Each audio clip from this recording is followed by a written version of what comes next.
राज्याच्या मंत्रिमंडळात मोठ्या फेरबदलाची चर्चा आता वेगाने रंगू लागली आहे आणि या सर्व घडामोडींमध्ये पुन्हा एकदा सर्वाधिक चर्चेत आलेले नाव म्हणजे धनंजय मुंडे. राष्ट्रवादी काँग्रेसच्या अजित पवार गटाकडून अनेक नवीन चेहऱ्यांना मंत्रिपदाची संधी मिळू शकते अशी माहिती सूत्रांकडून समोर येत आहे. त्यामुळे महाराष्ट्राच्या राजकारणात नव्या चर्चांना आणि तर्कवितर्कांना मोठं उदान आलं आहे. धनंजय मुंडे यांच्या संभाव्य पुनरागमनासोबतच काही विद्यमान मंत्र्यांची खुर्ची धोक्यात येऊ शकते अशी ही चर्चा सध्या रंगू लागली आहे. त्यामुळे हा संभाव्य फेरबदल केवळ मंत्रिपदांच्या अदलाबदलीपुरता मर्यादित राहणार नसून राष्ट्रवादी काँग्रेसमधील अंतर्गत समीकरणं, महायुतीचं सत्ता संतुलन आणि आगामी राजकीय रणनीती यावरही त्याचा परिणाम होऊ शकतो. यामुळे आता एकाच वेळी अनेक प्रश्न उपस्थित होत आहेत. धनंजय मुंडेंना पुन्हा मंत्रिमंडळात स्थान मिळणार का? त्यांच्यासोबत कोणत्या नव्या चेहऱ्यांना संधी मिळू शकते? आणि सर्वात महत्त्वाचं म्हणजे विद्यमान मंत्र्यांपैकी नेमकी कोणाची विकेट पडणार? तर चला, सध्या महाराष्ट्राच्या राजकारणात सर्वाधिक चर्चेत असलेल्या या संभाव्य मंत्रिमंडळ फेरबदलामागची संपूर्ण इनसाइड स्टोरी जाणून घेऊया आजच्या व्हिडिओमध्ये. आजच्या बातमीचे लेखक आहे मेहुल मराठे. तर मित्रांनो, महाराष्ट्रात 2024च्या विधानसभा निवडणुकीनंतर महायुतीने बहुमतासह सरकार स्थापन केले. या सरकारमध्ये देवेंद्र फडणवीस यांच्या नेतृत्वाखाली एका प्रभावी मंत्रिमंडळाची स्थापना झाली.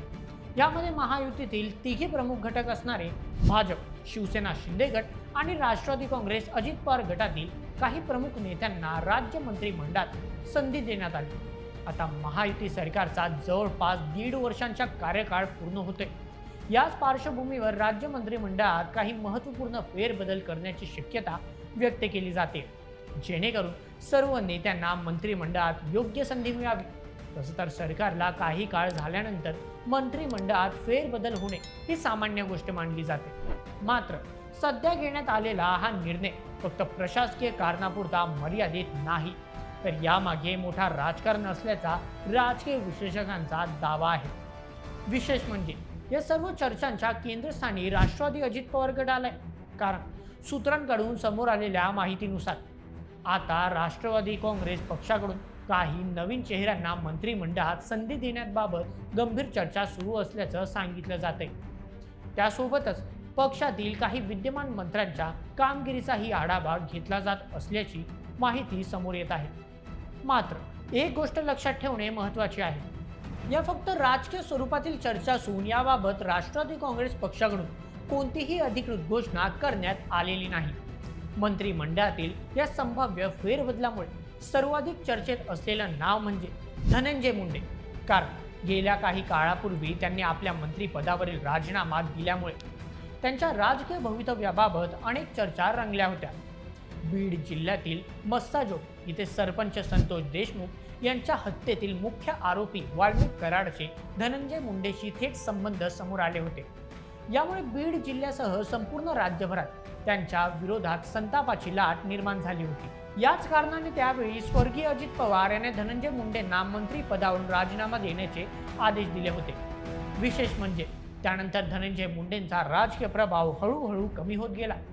हे प्रकरण समोर आल्यानंतर पक्षातील अनेक प्रमुख नेत्यांनी त्यांच्यापासून अंतर ठेवले होते. विशेष म्हणजे धनंजय मुंडेंनी अनेक वेळा संतोष देशमुख प्रकरणातील आरोपींविषयी जाहीरपणे संवेदना व्यक्त केल्या होत्या.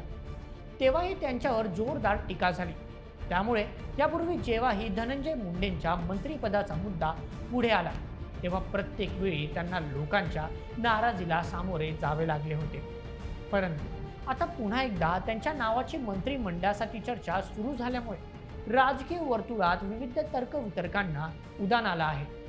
त्यांच्या पुनरागमनाच्या चर्चेमुळे समर्थकांमध्ये उत्सुकता आहे, तर विरोधकांकडूनही या शक्यतेवर बारकाईने लक्ष ठेवलं जात आहे. याच कारणाने त्यांना यावेळी खरोखर मंत्रिपद मिळतं का हे पाहणे देखील तितकंच महत्त्वाचं असेल. या संपूर्ण प्रकरणामध्ये धनंजय मुंडे यांच्या बरोबरच एक नाव देखील सातत्याने चर्चेत आले आहे. ते म्हणजे मावळचे आमदार सुनील शेळके. पक्ष संघटनेतील त्यांची भूमिका, मतदारसंघातील सक्रियता आणि आगामी राजकीय समीकरणांचा विचार त्यांना मंत्रिपदाची संधी मिळू शकते अशी चर्चा राजकीय वर्तुळात सुरू आहे. त्यामुळे पुणे जिल्ह्याच्या प्रतिनिधित्वाच्या दृष्टीने या चर्चेकडे विशेष लक्ष दिलं जात आहे. परंतु या सर्व घडामोडींमध्ये एक पैलू लक्षात घेणे तितकेच महत्त्वाचे आहे. तो म्हणजे जर मंत्रिमंडळात नवीन चेहऱ्यांना संधी द्यायची असेल तर विद्यमान मंत्र्यांपैकी काहींना बाहेरचा रस्ता दाखवावा लागू शकतो. त्यामुळे सध्या राष्ट्रवादी काँग्रेसच्या अनेक मंत्र्यांच्या नावाबाबत विविध अंदाज व्यक्त केले जात आहेत. आता यामध्ये कोणत्या नेत्यांची कामगिरी समाधानकारक ठरली, कोणाचा संघटनात्मक प्रभाव जास्त आहे आणि कोण खरोखर जागेसाठी पात्र आहे, अशा गोष्टींचा विचार करून मंत्रिमंडळात आवश्यक ते बदल केले जाऊ शकतात. कारण अनेक वेळा मंत्रिमंडळातील नेत्यांचा प्रभाव आणि कामे यावरच त्यांची खुर्ची टिकेल की नाही हे अवलंबून असते. याआधीच महायुतीत राष्ट्रवादी काँग्रेस पक्षाचा प्रभाव सर्वाधिक चिंताजनक राहिलेला आहे. त्यामुळेच पक्षातील अनेक मंत्र्यांच्या नावाबाबत विविध अंदाज व्यक्त केले जात आहेत. मित्रांनो, राजकारणात मंत्रिमंडळ फेरबदल हा केवळ चेहऱ्यांचा बदल नसतो. त्यामागे अनेक राजकीय आणि सामाजिक समीकरणं असतात. प्रत्येक विभागाला प्रतिनिधित्व मिळावं, प्रादेशिक समतोल राखला जावा, पक्षातील नाराजी कमी व्हावी आणि आगामी निवडणुकांसाठी संघटना अधिक मजबूत व्हावी, या सगळ्या गोष्टी लक्षात घेऊन अशा निर्णयांची आखणी केली जाते. यावेळीही तसंच काहीसं चित्र पाहायला मिळालं होतं. आगामी स्थानिक स्वराज्य संस्था निवडणुका, महापालिका, जिल्हा परिषद आणि इतर राजकीय आव्हानांच्या पार्श्वभूमीवर पक्ष स्वतःची रणनीती अधिक मजबूत करण्याचा प्रयत्न करत असल्याचं राजकीय अभ्यासकांचं मत आहे. त्यामुळे हा संभाव्य फेरबदल केवळ मंत्रिपदांचा विषय नसून आगामी राजकीय दिशा ठरवणारा निर्णय ठरू शकतो. यामध्ये आणखी एक महत्त्वाचा मुद्दा म्हणजे महायुतीतील सत्ता संतुलन. शिवसेना, भाजप आणि राष्ट्रवादी काँग्रेस या तिन्ही पक्षांमधील समन्वय टिकवणं हे नेतृत्वासमोरचं मोठं आव्हान आहे.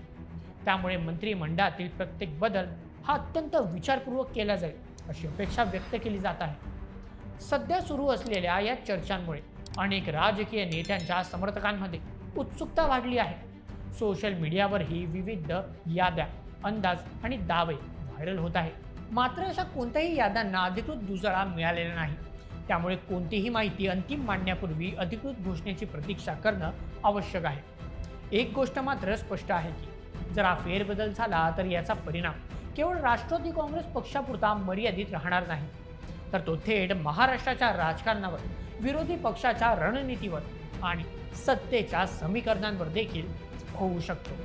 त्यामुळे आता संपूर्ण महाराष्ट्राचं लक्ष मंत्रिमंडळातील या संभाव्य फेरबदलाकडे लागलंय. आता राष्ट्रवादी बरोबरच भाजप आणि शिवसेना शिंदे गटाकडून देखील मंत्रिमंडळात कोणते फेरबदल होतात आणि नवीन चेहऱ्यांना संधी मिळते का हे पाहणं महत्त्वाचं ठरणार आहे. तर मित्रांनो, या संपूर्ण प्रकरणावर तुम्हाला काय वाटतं? धनंजय मुंडेंना पुन्हा मंत्रिमंडळात संधी मिळायला हवी का? तुमचं मत आम्हाला कमेंट करून नक्की कळवा आणि अशाच व्हिडिओसाठी सबस्क्राईब करा बोल एमएच यूट्यूब चॅनलला. धन्यवाद.